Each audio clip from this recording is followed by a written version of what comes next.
Jadi teman-teman, ini kita langsung mulai saja ya, biar nggak menunda waktunya, biar kita juga cepat selesai.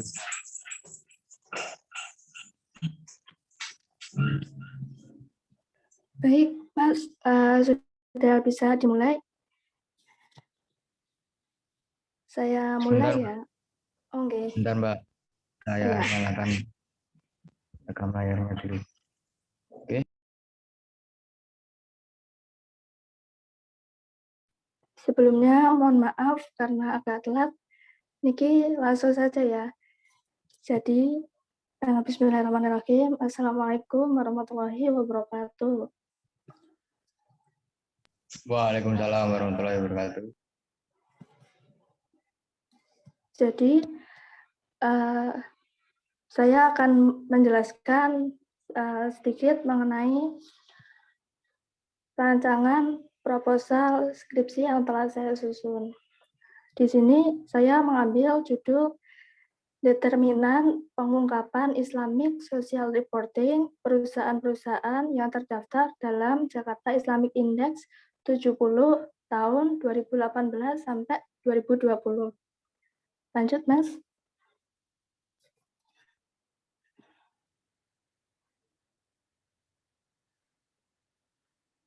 Nah, pembahasan di sini mengenai yang pertama latar belakang, kemudian rumusan masalah, tujuan penelitian, hipotesis, dan metode. Lanjut. Jadi,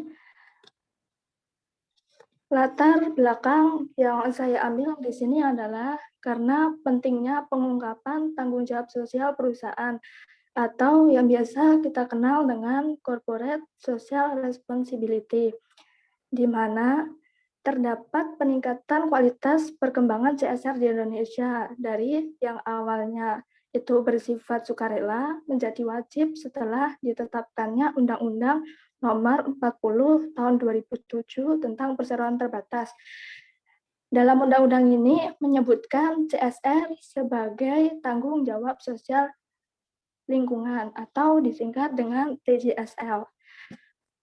Kemudian di samping itu, karena adanya pertumbuhan investor muslim yang semakin pesat, yang menuntut pertanggungjawaban sosial perusahaan secara islami, di mana terjadi peningkatan investor muslim setiap tahunnya, dan berdasarkan data IDX Islamik, bahwa selama 6 tahun terakhir, yaitu tahun 2015 sampai 2020 itu mengalami peningkatan dari 4.900 sekian investor menjadi 81.400 sekian. Kemudian data ini juga diprediksi akan terus meningkat dengan tingkat pertumbuhan yang rata-rata sebesar 75% per tahun. Dengan demikian, maka muncul pertimbangan entitas-entitas Islam untuk melaksanakan tanggung jawab sosial secara islami, yaitu dengan melaksanakan pengungkapan pelaporan Islamic Social Reporting. Sedangkan sampai saat ini itu belum ada regulasi khusus yang mengatur tentang standar pelaporan tanggung jawab sosial secara syariah tersebut. Jadi di Indonesia itu belum ada regulasi khususnya. Dan regulasi yang ada saat ini tuh masih mengacu pada indeks internasional yang bersifat konvensional, yaitu Global Reporting Initiative atau disingkat dengan GRI. Lanjut, Mas.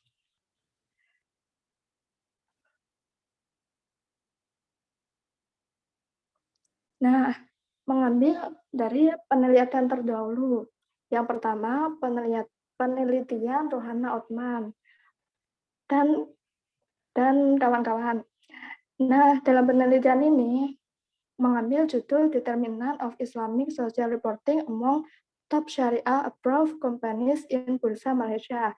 Dari hasil penelitian ini menunjukkan bahwasanya ukuran perusahaan, profitabilitas, dan komposisi Dewan Direksi Syariah itu berpengaruh signifikan terhadap pengungkapan ISR. Sedangkan tipe industri tidak berpengaruh terhadap tingkat ISR. Kemudian Dilanjutkan dengan penelitian Septi Widiawati yang berjudul Analisis Faktor-Faktor yang Mempengaruhi Islamic Social Reporting Perusahaan yang terdapat pada Daftar Efek Syariah tahun 2019 sampai 2011. Penelitian ini menunjukkan bahwa seluruh variabel yaitu ukuran perusahaan, profitabilitas, tipe industri, dan jenis bank itu berpengaruh signifikan terhadap pengungkapan ISR. Kemudian,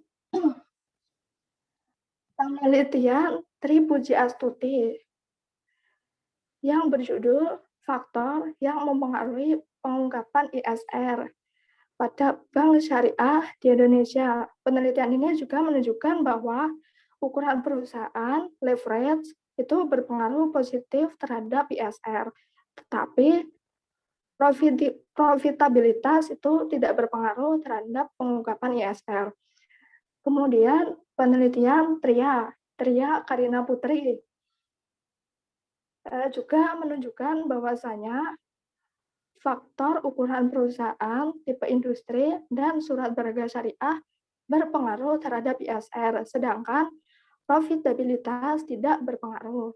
Lanjut. Nah, dari hasil penelitian tersebut, didapat ketidakkonsistenan hasil penelitian. Nah, sehingga saya tertarik untuk menguji kembali variabel-variabel ukuran perusahaan, profitabilitas, dan leverage, dan mencoba mengembangkan penelitian dengan menambahkan modal kerja sebagai variabel independen. Dan fokus utama di sini adalah sampelnya pada perusahaan yang terdaftar pada indeks JII 70, di mana indeks JII 70 ini tergolong baru karena baru diluncurkan pada tanggal 17 Mei 2018 dan baru 3 tahun ini berjalan. Monggo Mas, lanjut.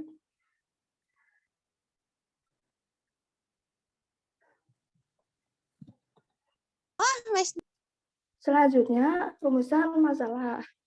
Rumusan masalah dari penelitian ini yang pertama adalah apakah ukuran perusahaan berpengaruh terhadap pengungkapan ISR? Yang kedua, apakah profitabilitas berpengaruh terhadap pengungkapan ISR? Yang ketiga, apakah leverage berpengaruh terhadap pengungkapan ISR? Dan yang keempat adalah apakah modal kerja berpengaruh terhadap pengungkapan ISR? Monggo Mas, lanjut. Nah, dengan demikian, tujuan penelitian adalah untuk menguji serta membuktikan secara empiris mengenai pengaruh ukuran perusahaan tadi terhadap pengungkapan ISR. Yang kedua, menguji dan membuktikan secara empiris pengaruh profitabilitas terhadap ISR. Yang keempat, menguji dan membuktikan secara empiris pengaruh leverage terhadap pengungkapan ISR. Dan yang keempat, menguji pengaruh modal kerja terhadap pengungkapan ISR. Monggo, lanjut Mas. Nah, hipotesis penelitian di sini adalah yang pertama, karena dalam penelitian ini dimungkinkan bahwa perusahaan yang mempunyai ukuran yang lebih besar akan mempunyai tingkat ISR yang tinggi pula. Dengan demikian, hipotesis yang saya kembangkan di sini adalah terdapat hubungan positif antara ukuran perusahaan dengan ISR.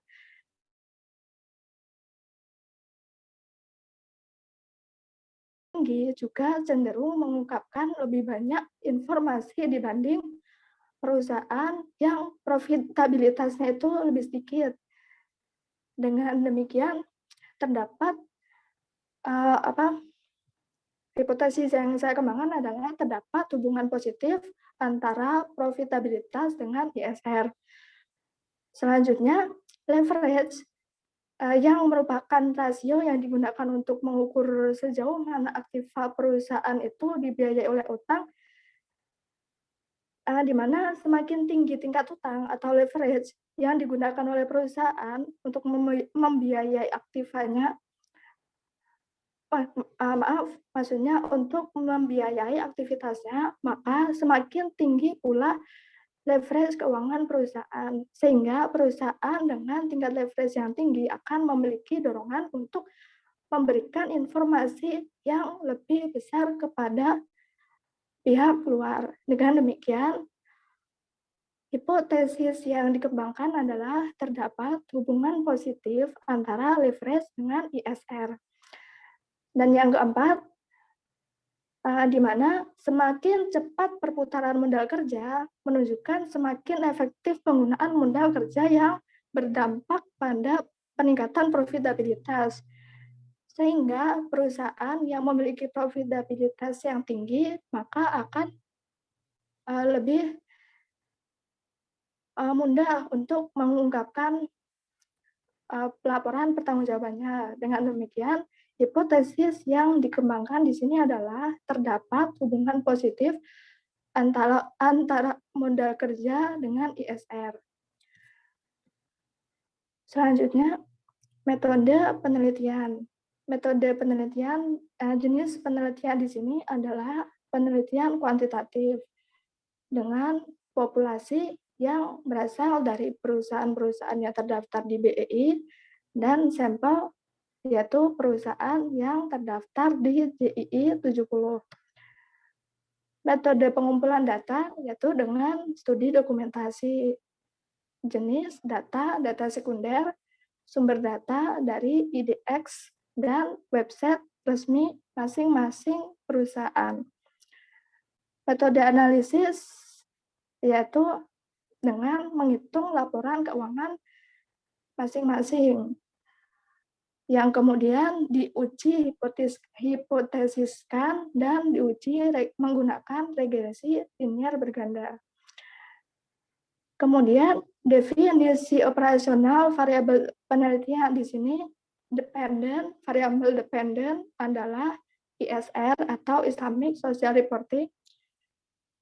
Sedangkan variabel independennya adalah ukuran perusahaan, profitabilitas, dan leverage dan modal kerja.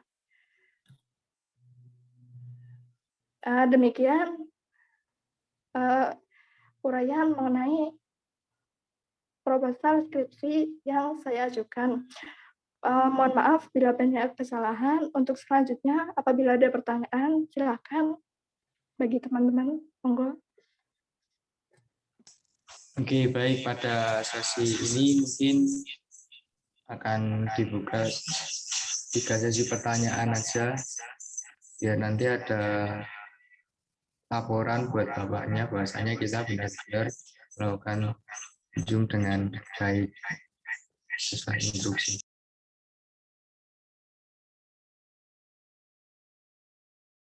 Monggo dari teman-teman yang mau bertanya.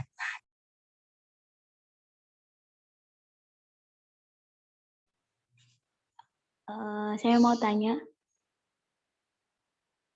Oke, baik Mbak Veronisa. Dari penelitian ini, kan penelitian ini tentang determinan pengungkapan Islamic Social Reporting perusahaan-perusahaan yang terdaftar dalam JII 70. Nah, nantinya ketika hasil penelitian ini, ketika sudah mendapat hasil penelitian ini, manfaat apa yang bisa diambil dari hasil penelitian ini? Gitu. Terima kasih.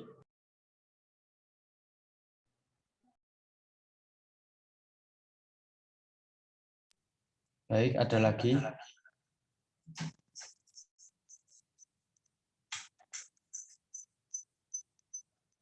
Atau mungkin ada yang mau mengajukan judul?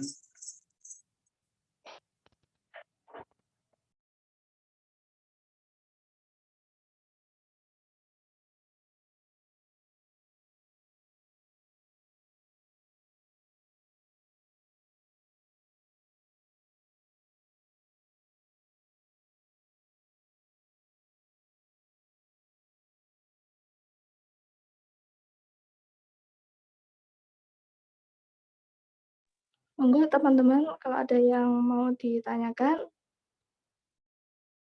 Saya mau bertanya untuk Nafiah. Monggo Mbak. Untuk variabel terkait variabel independen, tadi kan ada variabel leverage ya. Nah, itu alasannya tuh kenapa Mbak Nafiah itu mengambil DER. Kok DER? DAR. Kenapa tidak mengambil DER aja seperti itu? Terima kasih.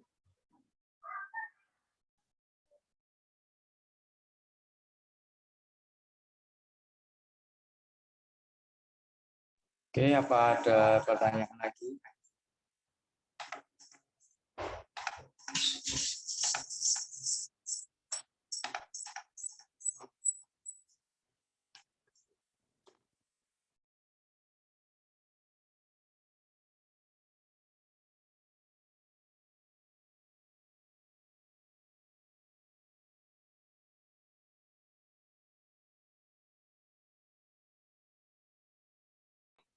Saya mau bertanya. Monggo, ini Mbak siapa ya? Saya Pipit. Ini mau tanya kan, di dalam sebentar.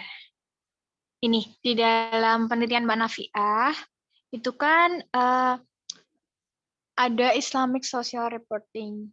Terus hubungannya sama ukuran perusahaan sendiri itu apa ya yang mendasari kenapa kok ukuran perusahaan bisa dijadikan salah satu dari variabel si Islamic Social Reporting itu. Gitu. Terima kasih.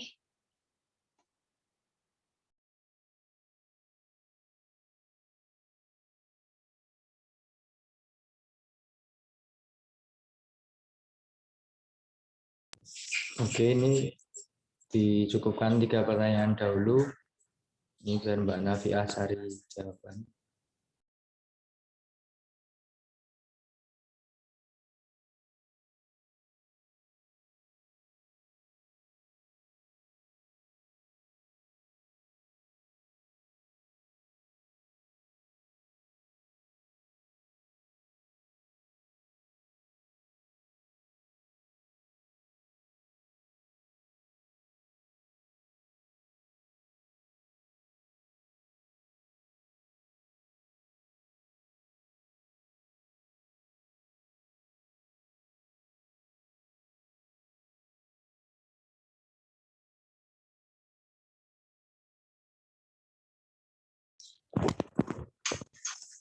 Oke.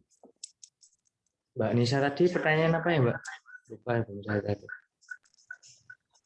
Intinya manfaat hasil penelitian gitu.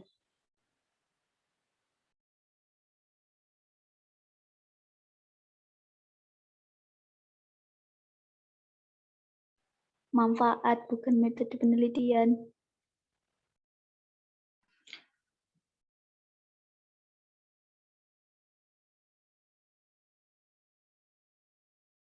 Manfaat Hasil dari penelitian itu tuh bermanfaatnya tuh apa sih manfaatnya gitu kalau nggak salah dari Hoirunisa. Hasil penelitiannya itu akan bermanfaat buat apa kayak gitu. Iya gitu-gitu.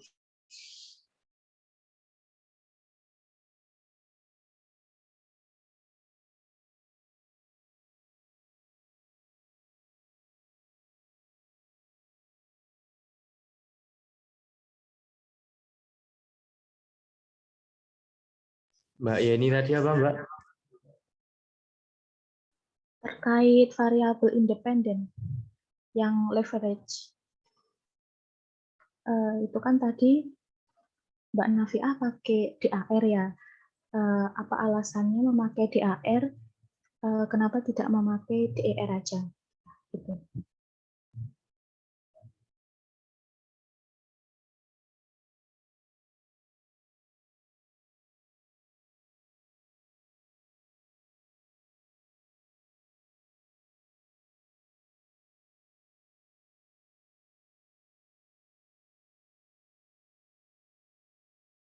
Mbak Bibit bisa diulang pertanyaannya? ini dasar apa, teori dasar apa yang yang dijadikan dasar kenapa mengambil ukuran perusahaan. Teori dasar, teori.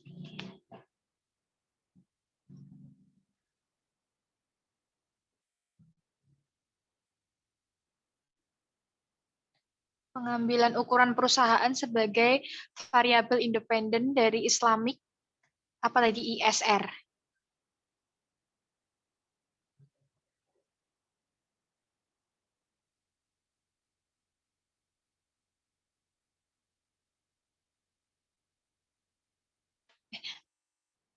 Ini kata apa lagi nya enggak yang variabel ISR aja. Yang ISR sebagai variabel ISR gitu.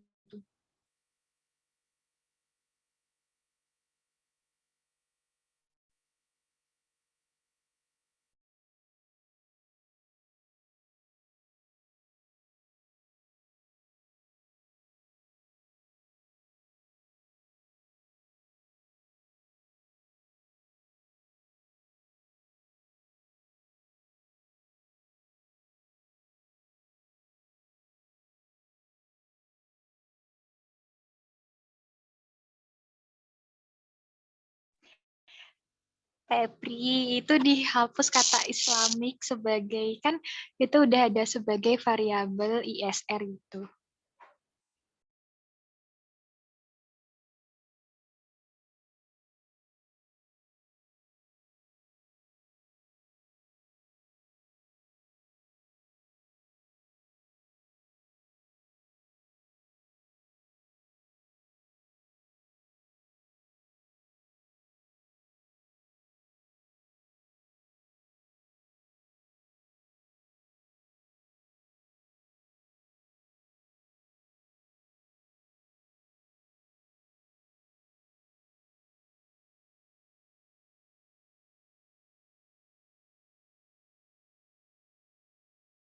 Baik, sembari menunggu jawaban dari Mbak Nafiah, mungkin ada dari teman-teman yang mengajukan judul.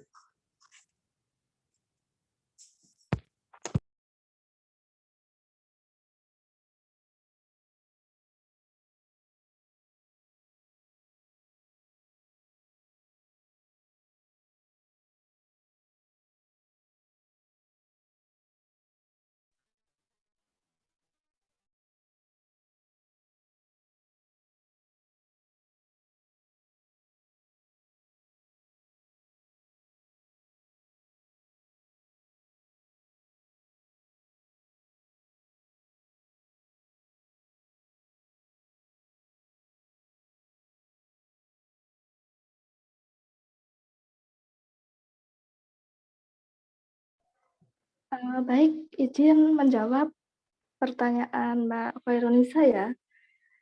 Tadi kan terkait manfaat dari hasil penelitian. Nah, di sini kembali ke latar belakang yang saya ambil, di mana kan saat ini belum ada regulasi khusus ya yang mengatur mengenai standar pelaporan ISR ini. Jadi, dengan adanya penelitian dan banyak penelitian yang telah dilakukan para peneliti sebelum-sebelumnya, diharapkan setelah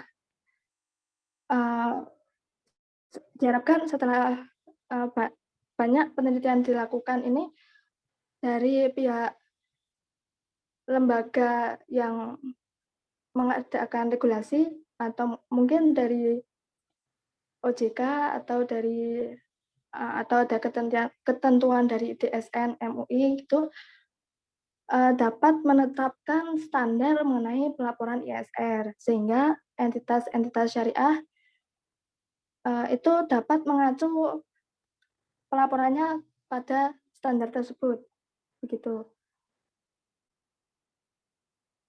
Karena tujuan dari adanya penelitian ini ya untuk mencari variabel apa yang berpengaruh, kemudian dijadikan standar dalam pelaporan ISR dengan memberikan regulasi khusus, begitu Mbak. Apa ada yang kurang jelas, Mbak? Sudah, Mbak. Oke, baik. Terima kasih, Mbak. Selanjutnya pertanyaan Mbak Yani terkait variabel independen. Alasan saya mengambil DAR karena dari banyaknya penelitian yang dilakukan itu cenderung menggunakan proksi DAR untuk menghitung leverage.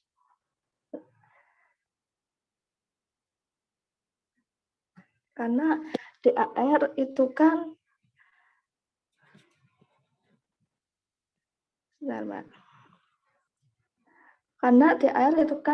alat untuk mengetahui seberapa besar aktiva perusahaan dibiayai oleh utang, di mana utang ini merupakan dana yang diberikan oleh pihak eksternal untuk membiayai perusahaan, sehingga pihak eksternal itu membutuhkan pelaporan yang baik mengenai dana yang telah disalurkan tersebut digunakan untuk apa, seberapa besarnya, itu pihak eksternal membutuhkan laporannya. Makanya proxy yang saya ambil di sini adalah DAR. Selanjutnya dari Mbak Yani, bagaimana Mbak? Apa sudah jelas atau masih ada yang mau ditanyakan? Sudah jelas, Mbak. Terima kasih. Terima kasih, Mbak. Selanjutnya, pertanyaan Mbak Pipit mengenai teori dasar yang menjadi dasar pengambilan ukuran perusahaan sebagai variabel ISR. Nah, jadi biasanya investor kan melihat kinerja perusahaan itu kan dari ukurannya gitu, Mbak. Jadi perusahaan yang memiliki ukuran yang lebih besar biasanya itu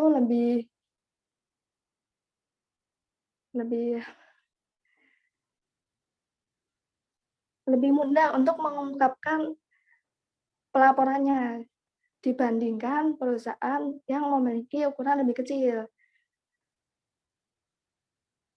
Terus juga perusahaan yang lebih besar itu kan biasanya investor menilai itu kinerjanya bagaimana, seperti apa. Makanya saya di sini mengambil ukuran perusahaan sebagai variabel dependen yang mempengaruhi ISR. Kalau mengenai teori dasarnya,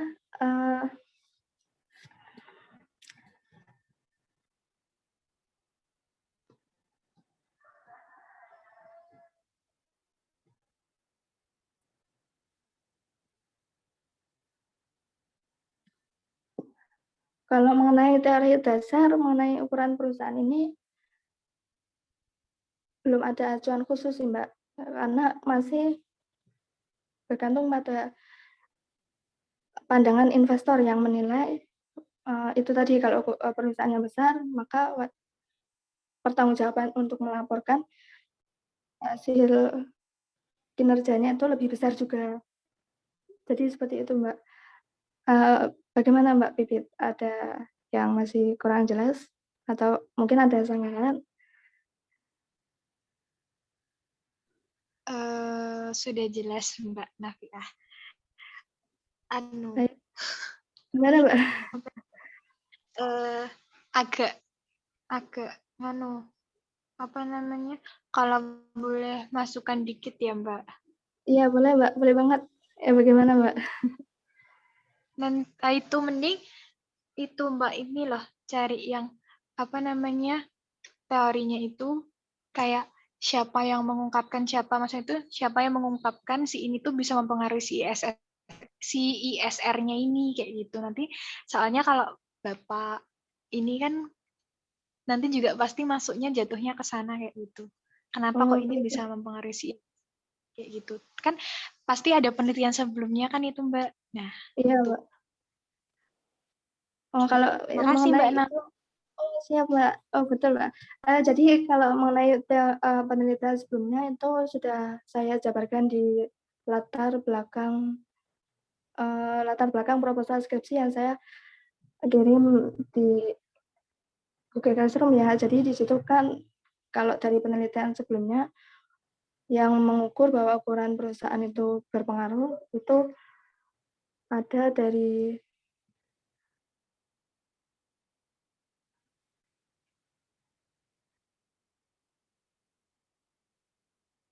bentar.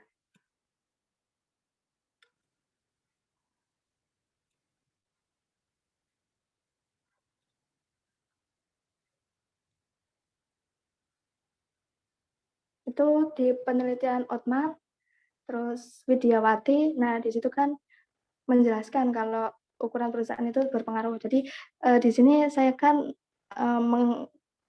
mencoba menguji ulang apakah ukuran perusahaan itu benar-benar berpengaruh. Jadi acuannya itu tadi dari penelitian Otman dan juga Widiawati.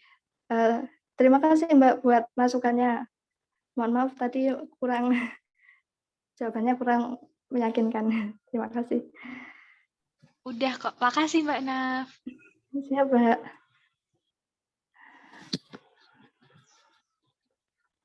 Monggo dari teman-teman yang lain barangkali ada yang mau memberi masukan seperti Mbak Pipi tadi juga boleh. Atau ada yang mau ditanyakan lagi?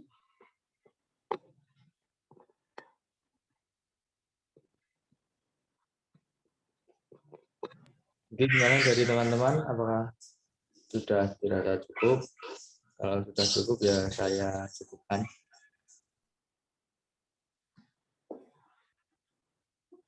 Baik, ini mungkin sekian dari saya. Mohon maaf karena banyak kekurangan dan kesalahan.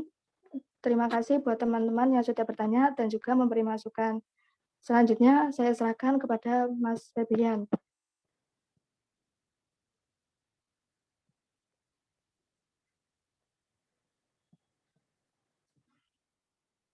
Ya, terima kasih Mbak Nabila atas presentasinya pada pagi hari ini. Ini mungkin ini sudah saya record ya, nanti saya upload di Google Classroom untuk linknya dan juga daftar pertanyaannya nanti saya kirimkan ke bapaknya.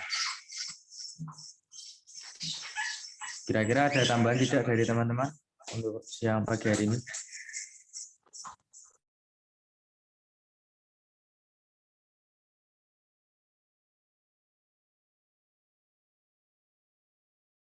Ini yang hadir hanya 11 orang ya.